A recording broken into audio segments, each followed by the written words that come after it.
안녕하십니까. 우리 좋은나무교회 문영 목사입니다. 우리 적그리스도 우리 세 번째 시간입니다. 우리 성도들의 성경 읽기를 도와주는 수준으로 조직신학 종말론 우리 중에서도 적그리스도 우리 세 번째 시간 진행하겠습니다. 666까지 했거든요. 먼저 바로 이제 직전에 우리 거짓 선지자들 둘째 짐승이라고 그랬죠. 그러니까 첫째 짐승의 적그리스도고 둘째 짐승이 적그리스도를 추종하고 적그리스도를 우상 숭배하는 행동 대장 같은 거, 거짓 선지자라고 그랬습니다. 그래서 이 거짓 선지자가 그 역할을 수행해 나가는 과정에서 적그리스도의 추종자들을 하나로 규합하고 그들을 다른 사람들과 식별하기 위해서 그들의 이마나 오른손에 모종의 표를 해준다 그랬습니다.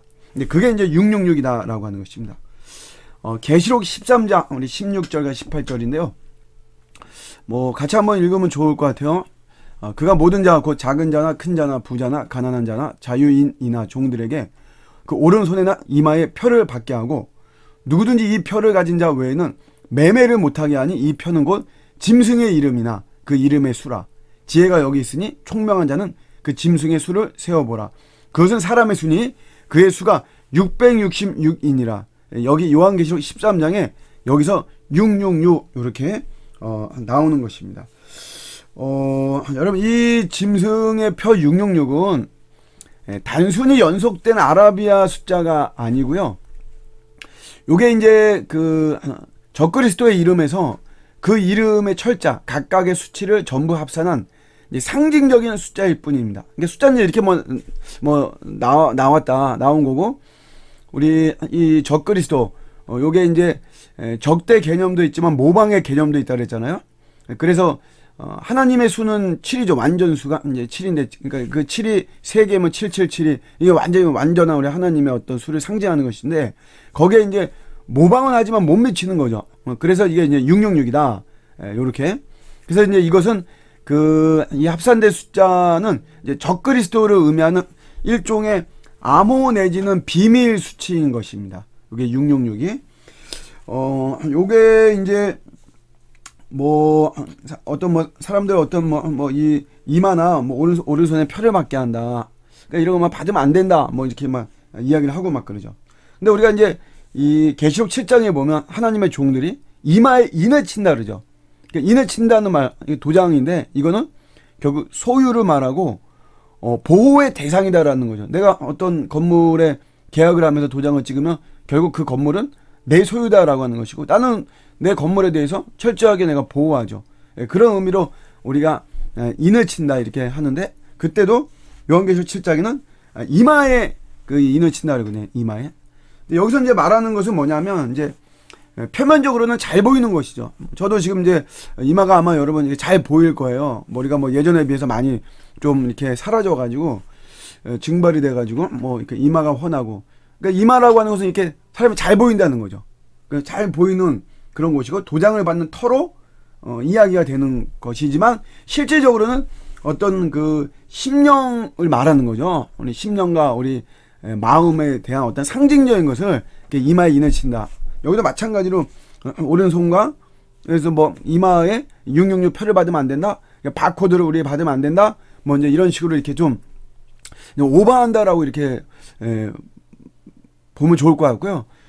여기서 이제 그런 어떤 이제 상징적인 이런 어떤 적그리스도를 표현하는 이게 노골적으로 이야기할 수 없는 이 당시에 항상 그 성경은 1차 독자가 있습니다. 그 1차 독자의 눈으로 볼 때 좀 성경을 좀 더 우리가 한번 자세히 보고 심도 있게 보고 잘 이해할 수 있는데 그 당시 요한이 요한의 공동체에게 요한계시록을 이렇게 보내면서 어떤 사람 우리가 네로라고 이야기도 하기도 하고 도미티안 황제라고 이야기하기도 하고 어쨌든 그런 어떤 그 독재적인 어떤 이런 칼의 권력을 갖고 있는 그런 사람의 이름을 함부로 이야기할 수가 없는 것이잖아요.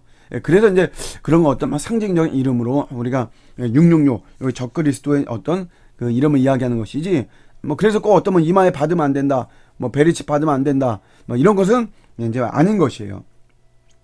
결론적으로 여러분 이 거짓 선자가 이 사람은 적그리스도의 편이다라는 의미로 적그리스도를 뜻하는 666을 이런 추종자들에게 부여하는 것이에요. 거짓 선자. 이거 내 편이다. 이거 우리 사람이다. 여러분 이런 거죠. 그런 어떤 의미. 그러니까 굉장히 거짓 선지자가 적그리스도를 추정하는 과정 속에서 이 적그리스도를 따르게 하는 사람들을 굉장히 많이 자기 편으로 만들려고 한다. 포섭한다. 뭐 이제 이런 식으로 이렇게 보시면 될 것 같습니다. 8번째인데요. 뭐 마지막이나 마찬가지인데 이제 결국 이제 이런 적그리스도는 어떻게 될까요? 우리가 현세에도 하나님이 의인이 있고 악인이 있고 악인이 반드시 최후가 있잖아요. 마찬가지로 하나님을 공개적이고 노골적으로 대적한 적그리스도도 당연히 최후가 있죠. 데살로니가 후서 2장 8절에 그때 불법한 자가 나타나리니 적그리스도라 그랬잖아요. 완전 뭐 적그리스도는 원래 법이 없는 거예요. 법을 무시하는 거죠. 이 사람들은 온갖 거짓을 다 행해가지고 불법한 자 적그리스도를 말하는데 주 예수께서 그 입의 기운으로 그를 죽이시고 강림하여 나타나셔서 이제 완전히 패하신다라고 하는 거예요. 완전히 비참한 최후를 맞이하는 거죠. 그러니까 적그리스도는 예수 그리스도께서 강림하시자마자 이제 소멸되고 멸망을 당하죠. 그러니까 우리가 예수님의 이제 재림은 우리에게 뭐 엄청난 유익들을 사실은 많이 주는 것입니다. 그러면서 이제 그 중에 가장 우선순위에 있는 것이 그동안 우리들을 굉장히 많이 괴롭히고 혼란스럽게 만들었던 이런 적그리스도 이런 뭐 세력 이 존재가 완전히 뭐 소멸되고 멸망을 당하는 이런 모습이고요. 여기서 이제 소멸과 멸망이라는 것은 이거는 멸하시는 행위의 즉각성과 종결성을 강조하는 표현입니다. 즉각성 여기 그 입의 기운으로 그를 죽이신다 그랬잖아요. 죽이고 완전히 폐해버린다. 그러니까 즉각성은 불태워버리는 것 같은 이런 거를 의미하는 것이고요. 종결성은 이제 완전히 무력화시키는 것이에요. 다시 뭐 이렇게 회복되고 다시 일어나고 다시 재기하고 이제 그런 거 없는 거죠. 완전히 다 그냥 뭐 KO 시켜버리는 뭐 그런 모습을 이야기를 하는 것입니다. 그래서 예수 그리스도께서 재림하시는 순간 적그리스도를 무력화시키는 동시에 그를 체포하여 이제 영원한 불바다로 보내죠. 요게 이제 계시록 19장 20절에서 21절입니다. 짐승이 잡혀요. 그 앞에서 표적을 행하던 거짓 선지자도 함께 잡히죠. 그러니까 여기 이제 짐승은 첫째 짐승 말하죠. 적그리스도. 이게 잡히고 그 앞에서 표적을 행하면서 이 적그리스도를 추종하고 있다는 거짓 선지자 둘째 짐승 이들도 함께 잡혔는데 이는 짐승의 표를 받고 그의 우상에게 경배하던 자들을 표적으로 미혹하던 자들이다 이겁니다. 이 둘이 최후입니다. 최후. 이 둘이 산채로 유황불 붙는 못에 던져지고 그 나머지는 말탄 자의 입으로부터 나오는 검의 죽음에 우리 예수님을 의미하는 것이에요. 예수님께서 이들을 완전히 심판하시는 이런 모습이죠.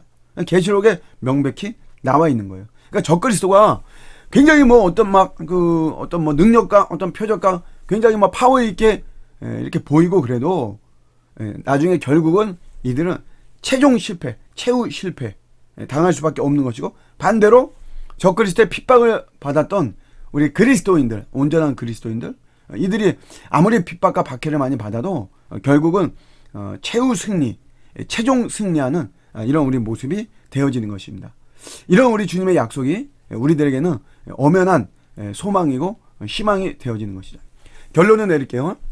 여러분 적그리스도가 개인을 지칭하든 혹은 단체나 제도나 거짓 가르침을 지칭하든 핵심은 경고입니다. 여기에 좀 우리가 더 많은 마음을 좀 두면 좋을 것 같아요. 야, 뭐가 적그리스도의 실체가 뭐냐? 히틀러가 적그리스도냐? 공산주의가 적그리스도냐? 뭐 이런 뭐 여러 가지 뭐 이제 이런 뭐 것을 우리가 좀 뭐 구체적으로 뭐 추적해 보는 것도 뭐 좋긴 하지만 성경이 원하는 것은 이런 것들을 통해서 어떤 경고하는 경고. 우리의 그리스도인으로 우리가 살아가는 우리의 삶에 대해서 제자도의 삶에 대해서 끊임없이 우리를 방해하는 이런 어마어마한 세력이 있는 것이다. 그냥 뭐 지나가듯이 한번 툭 치고 하는 이런 것들이 아니라 굉장히 조직적이고 체계적인 이런 모습으로 해서 이렇게 우리의 제자도의 길, 우리 그리스도인들의 온전한 삶을 아주 그냥 흐트러뜨리려고 하는 그런 이 세력이 있다. 아주 강력한 세력. 그러니까 그런 거에 대한 경고죠. 그러니까 우리가 흐지부지하면 안 되고요. 항상 우리 예수님 말씀하셨듯이 우리가 깨어 있어야 된다. 성경에서 깨어 있어야 되는 거에 대한 세 가지 방향성이 있죠. 기도에 깨어 있어야 되고요. 재림에 깨어 있어야 되고, 우리가 직분, 사명 감당하는 거에 깨어 있어야 되고, 그러니까 그런 너희가 깨어 있어야 된다라고 하는 이런 경고로 우리가 보는 것이 가장 좋은 것이고요. 두 번째, 적그리스도의 어떤 중심적인 의미는 거짓말입니다. 거짓말이죠. 예수께서 그리스도의 심을 부인하는 것이고, 그에 대한 경고가 본질입니다. 경고. 이들은 어쨌든 계속해서 거짓말하는 거죠. 예수 안에 구원이 없다. 예수로만 구원 아니다. 오직 예수 이거 아니다. 예수 외에 다른 것도 같이 하고 다 거의 구원이 있다. 하나님이 가장 소중하게 여기시고, 하나님의 은사라고 그랬잖아요. 우리 구원이라고 하는 것은. 그런데 그런 것들을 흐트러뜨리고, 그런 것들을 오도하고 왜곡시키는, 이게 모든 거짓말을 통해서 하는 것인데, 그런 거에 대한 경고죠. 경고에 대한 어떤 본질이 우리 적그리스도라고 하는 것이죠. 그래서 우리가 이제 너무 적그리스도에 대해 실체에 대해서 우리가 눈과 귀를 닫는 것도, 그런 거 너무 그걸 알 필요 없다. 그냥 우리가 복음만 알면 된다. 물론 그건 틀린 말은 아니죠. 그래서 너무 귀를 닫는 것도 올바른 것은 아니고요. 그 다음에 내가 이걸 한번 내가 추적을 해봐야 되겠다. 이게 사람의 수고 어쩌고저쩌고 하니까 그래서 어떤 인물이라든가 어떤 시스템이라든가 이런 것들, 이게 바로 적그리스도다. 적그리스도다. 이렇게 해서 너무 그런 부분에만 우리가 거기에 몰입하게 하는 것도 올바른 것은 아니고요. 가장 핵심적인 것은 우리의 신앙을 우리가 바르게 갈 수 있도록, 안 그러면 우리가 너무 흔들리고 하니까 그렇게 못하도록 경고해주는 하나의 그런 어떤 역할을 하는 것이고, 그런 거에 대한 초점이 우리가 맞춰져 있다.